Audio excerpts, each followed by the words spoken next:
పిఠాపురంపై Pawan Kalyan special focus ఇక అసలు ఏం చేయబోతున్నారు అక్కడ? అయితే ఇప్పటి వరకు అక్కడ పోలీస్ వ్యవస్థ ఏ విధంగా ఉంది అంతా కూడా దీని మీదే నడుస్తుంది. ఎందుకంటే పిఠాపురం నియోజకవర్గం పరిధిలో 4 పోలీస్ స్టేషన్లు ఉన్నాయి. అయితే ఈ 4 పోలీస్ స్టేషన్ల మీద కూడా ముఖ్యంగా పోలీసుల మీద కూడా ఇప్పటి వరకు న్యూస్ పేపర్లలో ఎప్పటికప్పుడు కొన్ని ప్రచురితాలు అయితే వస్తూ ఉన్నాయి. అంటే వాళ్ళకు అగెనిస్ట్గా ప్రజలు కూడా వాళ్ళకు అగెనిస్ట్గా అవుతున్నారు. ఎందుకంటే వాళ్ళు వీళ్ళు ఏం కేసులు పెట్టినా కూడా ప్రజల ప్రాబ్లమ్స్ కూడా పోలీసులు పట్టించుకోవట్లేదంట. సో అన్నీ కూడా ఎప్పటికప్పుడు చూస్తున్నాడు పవన్ కళ్యాణ్. ఇంకా వాళ్ళు మార్చుకుంటారేమో అనుకున్నాడు, కానీ ఎంతకీ వాళ్ళు మారకపోయేసరికి మొత్తానికి ఆయనే రంగంలోకి దిగాడు. అయితే ఈ 4 పోలీస్ స్టేషన్ల మీద కూడా ఇంటెలిజెన్స్ ఫోర్స్ వాళ్ళని నాకు ఒక నివేదిక అందించాలి వీటి మీద అనే విధంగా కూడా వాళ్ళకు కూడా కొన్ని హెచ్చరికలు జారీ చేశారు. అయితే ఇప్పుడు పోలీస్ యంత్రాంగం ఎందుకు ఇంత వీక్గా ఉంది అంటే కొంతమంది, అంటే అందరూ కాదు, ఈ 4 పోలీస్ స్టేషన్లో ఉన్నటువంటి కొంతమంది పోలీసులు అవినీతికి పాల్పడుతున్నారు.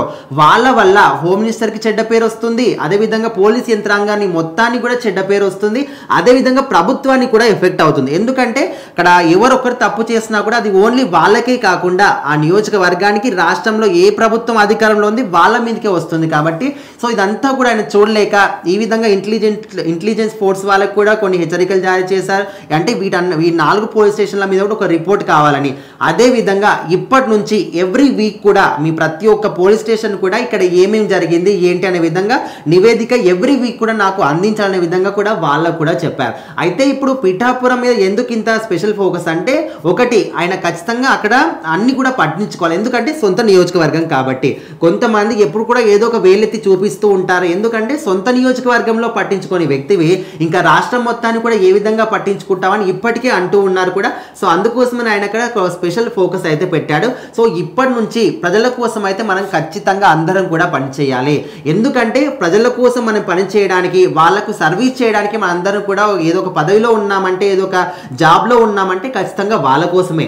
వాళ్ళకే సేవ చేయనప్పుడు ఇంకా మనందరం కూడా ఉండి ఏం లాభం అనే విధంగా పవన్ కళ్యాణ్ అయితే చెప్పడం జరుగుతుంది. అండ్ రీసెంట్ టైంలో చూసుకుంటే వర్మ కూడా ఆయన ట్విట్టర్లో ఒక వీడియోని రిలీజ్ చేశాడు. ఇక్కడ పిఠాపురం నియోజకవర్గంలోని కొన్ని కాలనీలో మురికి నీళ్లు కానీ చెత్త చెదరం ఎక్కడక్కడనే పేరుకుపోవడం కానీ, ఆ ఇళ్లలో వాళ్ళు అంటే ఆ మురికి వాసన కూడా ఉండలేకపోతున్నారని. సో అవి పెట్టినాక తర్వాత కూడా కొంతమంది ఖచ్చితంగా అంటూనే ఉన్నారు పవన్ కళ్యాణ్ ఏం చేస్తున్నాడు, సొంత నియోజకవర్గాన్ని చూసుకోవాలి కదా అంటున్నారు. సో మొత్తానికైతే ఇవన్నీ కూడా ఆయన దగ్గరికి వెళ్ళిన తర్వాత ఒక నిర్ణయం తీసుకున్నట్టు తెలుస్తుంది. మరి ఇప్పటికైనా పోలీస్ యంత్రాంగం మారుతుందా లేదా చూడాలి.